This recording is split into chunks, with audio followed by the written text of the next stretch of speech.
कल्पना कीजिए, क्षीर सागर के मध्य एक दिव्य पर्वत है, त्रिकुट पर्वत, जिसकी ऊंचाई 10,000 योजन है। उसके स्वर्ण, रजत और लौह शिखर अपनी अद्भुत आभा से दिशाओं और आकाश को आलोकित कर रहे हैं। वहां कलकल करते झरने हैं, सुगंधित पुष्प है, देवताओं के उद्यान है और एक विशाल सरोवर है जिसमें सुनहरे कमल खिले हुए हैं। हंस, सारस और चक्रवाक उसके सौंदर्य को और भी मनोहर बना रहे हैं। इसी दिव्य वन में निवास करता था गजेंद्र, हाथियों का महान और पराक्रमी राजा। उसके बल और प्रताप से सिंह, बाघ और अन्य हिंसक जीव भी भयभीत होकर दूर भाग जाते थे। उसके साथ उसकी प्रिय हथिनियां और नन्हे शावक सदैव रहते थे। एक दिन प्रचंड धूप के कारण गजेंद्र और उसका परिवार प्यास से व्याकुल हो उठा। तभी उसे कमलों की सुगंध से युक्त शीतल वायु का स्पर्श हुआ। वो अपने समस्त परिवार के साथ उस दिव्य सरोवर की ओर चल पड़ा। सरोवर का जल अमृत के समान मधुर और निर्मल था।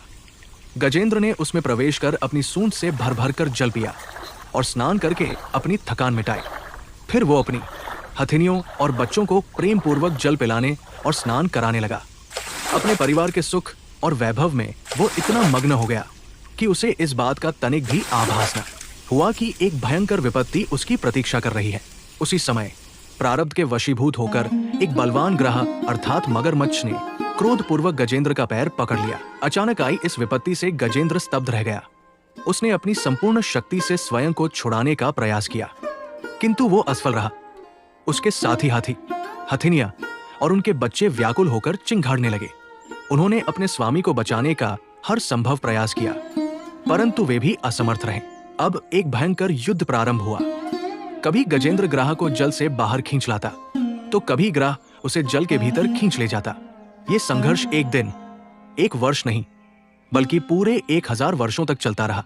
देवता भी इस अद्भुत युद्ध को देखकर आश्चर्यचकित रह गए, किंतु समय के साथ गजेंद्र की शक्ति क्षीण होने लगी।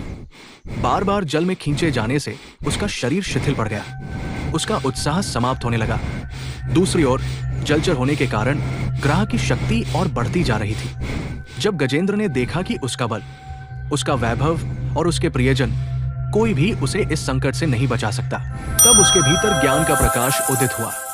उसे अनुभव हुआ कि संसार का कोई भी सहारा अंतिम समय में हमारा उद्धार नहीं कर सकता। एकमात्र भगवान ही संपूर्ण जगत के आश्रय है। और तब उसने निश्चय किया कि अब वो संपूर्ण विश्व के पालनहार भगवान की ही शरण ग्रहण करेगा। लेकिन क्या भगवान उसकी पुकार सुनेंगे? क्या गजेंद्र इस मृत्यु जाल से मुक्त हो पाएगा? और कौन सा ऐसा स्तोत्र है जिसने स्वयं भगवान को वैकुंठ से दौड़े चले आने पर विवश कर दिया? ये जानने के लिए अगले वीडियो की प्रतीक्षा कीजिए। श्री कृष्ण अर्पणमस्तु।